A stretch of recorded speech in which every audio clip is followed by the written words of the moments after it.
श्री हरिवंश महाराज जी, राधे राधे।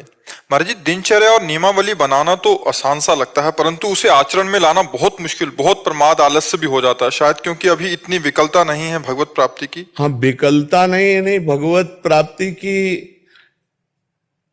आपकी महत्व बुद्धि नहीं है। नहीं तो जैसे अपने लोग हैं ना, तो दिनचर्या ऐसे थोड़ी बनाई।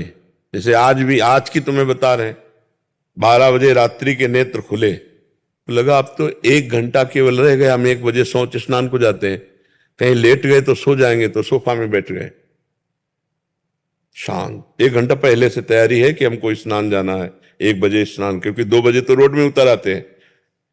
आज भी वही अभ्यास है जो बचपन का था। हमने बचपन में सर्दी में कभी कंबल नहीं ओढ़ा, इसी बात से कि हमारी दिनचर्या बिगड़ जाएगी। घंटे 2 घंटे ऐसे मार्किन के कपड़े से ऐसे उठ के बैठ गए। भजन ऐसे थोड़ी, रात दिन एक करके भजन, भूख प्यास, गर्मी सर्दी बरसात, तब कोई वस्तु हासिल करने के लिए, मतलब ये जगत की वस्तु हासिल करने के लिए कितनी मेहनत कर, फिर जगदीश को हासिल करने के लिए। तो दिनचर्या में जब महत्व बुद्धि होगी तब उठ जाएगी। शरीर की स्थिति ठीक नहीं, फिर भी नहीं मानते। हमारे अनंत जन्मों के प्यारे भगवान से मिलने का अवसर आया है, अब हम चूकेंगे नहीं। अव्यक्त भगवान जब जानते हैं कि ये मुझको देखा नहीं, फिर भी मेरे से प्यार कर रहा है, इसलिए भगवान विशेष कृपा करते हैं।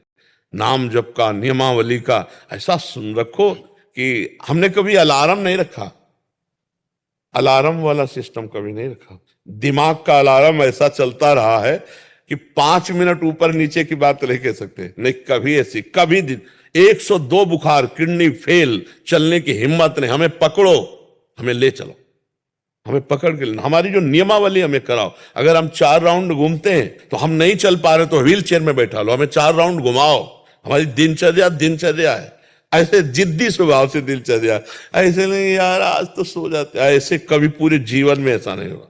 कभी जीवन में ऐसा जो नियम ले, जो दिनचर्या बनाए, उसको सांगो पांग जिद्दी स्वभाव, तब तो पार हो जाए। माया तो फिसला देगी, माया फिसला देगी। नियम ही प्रेम को प्राप्त कराता है, अगर नेम नहीं तो फिर प्रेम कैसे प्राप्त हो जाए। महाराज जी, बचपन से जल्दी उठने का अभ्यास था। हाँ, तो इसमें माता पिता को प्रणाम करते हैं कि उनका विशेष योगदान था। और 2 बजे के संस्कार गुरु जी ने डाले।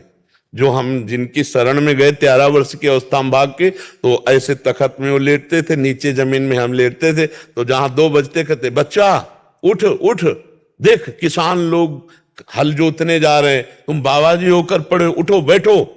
2 बजे उठ के माला लेकर खड़े हो जाओ, नींद ना आए, खड़े होकर जपो। वो बैठे जप रहे हो जा, थोड़ा सा जहां प्रकाश जैसा हुआ तो फिर गंगा स्नान आदि के लिए, क्योंकि बहुत 2 बजे अंधेरे में कहीं सांप बिछे तो ऐसे। 13-14 साल की अवस्था में तो ऐसा लगता है कि हम भी खेलें कूदें, तो आपके मन में हमें नहीं आया कभी, भगवान की कृपा से हमें दोस्त बनाना नहीं आया, कभी खेलना नहीं आया। हमारे मन में एक ही लगन लगी थी, मैं कैसे भगवान को प्राप्त करूं। ये कोई पूर्व जन्म का भजन का होगा, भगवान की कृपा से। हमें कभी जैसे कोई उत्साह हो तो हमें उदासीनता आती थी। हमें नहीं आता था कि लोग नाच रहे हैं, उत्साह कर रहे, तो जैसे होली है, दीपावली, लोग उत्सव मना रहे तो हम एकांत में खड़े होकर विचार करते थे। हमारा चिंतन अलग चलता था। कभी हमारा आज तक कोई दोस्त नहीं बना, आज तक किसी से हमारी दुश्मनी नहीं, ना मित्रता, ना काहो से दोस्ती, ना काहो से बैर, कोई परिचय में ही नहीं, रिश्तेदार नातेदार कोई कहीं का भी कि अच्छा आप वो, ऐसा कभी परिचय नहीं। सबसे उदासीन, सबसे ऐसा, ना कभी खेलने का मन हुआ, ना कभी ये सब टीवी देखने, ये संसारिकता। अब टीवी में क्या देखना, झूठा संसार उसमें और झूठा टीवी में क्या देखना। जितने नाटक हैं, जितनी फिल्में हैं, सब झूठी ही तो है, क्या देखना है। भगवान ने एक तो संसार ही झूठा बनाया, उसमें भी झूठी फिल्म देखे, कभी मन में रुचि नहीं हुई। और वो भगवान की कृपा है, इसमें हमारी कोई साधना नहीं, इसमें भगवान की कृपा रही। अब मतलब जो जवानी का समय होता है, 17, 18, 19, 20, 21, 22, 24, 25, ये सब गंगा किनारे कटा। वृंदावन में ही रसोई में बनकर भोजन मुझे मिला है कि ऐसे बैठ के नहीं, पूरा 13 वर्ष की अवस्था से लेकर 35 वर्ष की अवस्था तक ऐसे भोजन नहीं मिला कि रसोई में बन रहा है हमारे सामने परोसा जा रहा है। कभी ऐसे जो मांगे मिला गंगा के किनारे, उसे खा लिया। ऐसे जी, अनुभूति तो जैसे आपने बोला कि साधना में लंबे समय तक लगे रहो, फिर जाके अनुभूति होती है। तो जो एक साधन पक्ष था, तो आपके अंदर कभी ऐसा नहीं आया कि टूट गए हों? नहीं, कभी नहीं, कभी नहीं। नवीन उत्साह, यही हम अब अब भी तो देखो ना, किडनी फेल है, डायलिसिस हो रहा है, कितनी परेशानी है। आपको टूटन कभी देखा आप चेहरे पे? अगर हमें सत्संग में बैठाल दो तो बस बैठाल दो। अब चाहे बुखार हो चाहे जो कुछ है, जब तक तुम घड़ी नहीं दिखाओगे तब तक सत्संग नहीं रुकेगा, भगवत चर्चा। ये पूरे जीवन का रहा है, हर कष्ट में कई कई दिन, मतलब काशी में तो 7 दिन हो गए भोजन नहीं मिले, 7 दिन।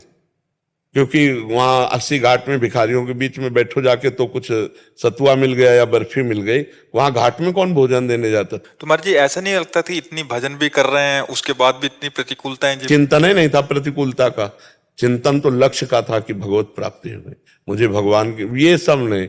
जिसका लक्ष्य भगवत प्राप्ति होता है कष्ट की परवाह नहीं करता है। कष्ट की परवाह तो तब करता है जिसका लक्ष्य दृढ़ नहीं होता, तो फिर मनोरंजन। अब काशी में इतने भंडारे होते हैं, मतलब मारवाड़ी क्षेत्र में आप कभी भी चले जाओ, अच्छे अच्छे पदार्थ भोजन सब, कभी नहीं गए। गुरुजी से नियम पूर्वक कहा था कि घाट नहीं छोड़ेंगे, कभी किसी से मांगेंगे नहीं, प्रारब्धानुसार जो आएगा उसी से पाएंगे, और कभी किसी के आश्रम में नहीं सोएंगे। ऐसे ही घाट में सोते थे। वर्षा हो गई तो शंकर जी के मंदिर थे, उन मंदिरों में चले जाते। जीवन का लक्ष्य था बस भगवान की प्राप्ति। कभी हम किसी मठ महंत व्यवहार संत महात्मा कभी नहीं, दूर से सत्संग सुना, जीवन को भगवान के मार्ग में चला, क्योंकि पता था संग दोष ना हो जाए। महाराज जी जैसे अभी हम यहाँ रह रहे हैं, सारे संत जन आपके अनुगत होके, तो हमें कभी महसूस नहीं होता खाना पीना, क्योंकि एकदम आपकी कृपा से वहां क्या प्रभु भी एक ऐसा परीक्षा लेते हैं कि आपको वैसा टाइट कर रहे थे कि जैसे नहीं, अगर किसी भगवान को किसी भी डिपार्टमेंट में निर्देशक के रूप में, तो उसको बहुत परिपक्व किया जाता है। अगर पूरे बटालियन की कमांड संभालनी है तो उसको हर हरकत का बहुत ज्ञान होना चाहिए। तो हमको शायद ठाकुर जी ने सेवा देनी थी। अब हम कहीं मतलब किसी स्कूल में जाकर के या कहीं व्याकरण आदि या कोई सत्संग आदि की शैली पढ़ना, ये सब कुछ नहीं। गंगा किनारे ही पढ़ाई समझो, भजन, हर समय भजन, उसी का जो आप सुनते हो भजन का सुनते हैं।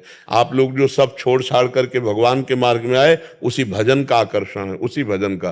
तो अब ये नहीं कि तुम लोगों को भूखा रहना पड़ेगा, वही गति प्राप्त होगी।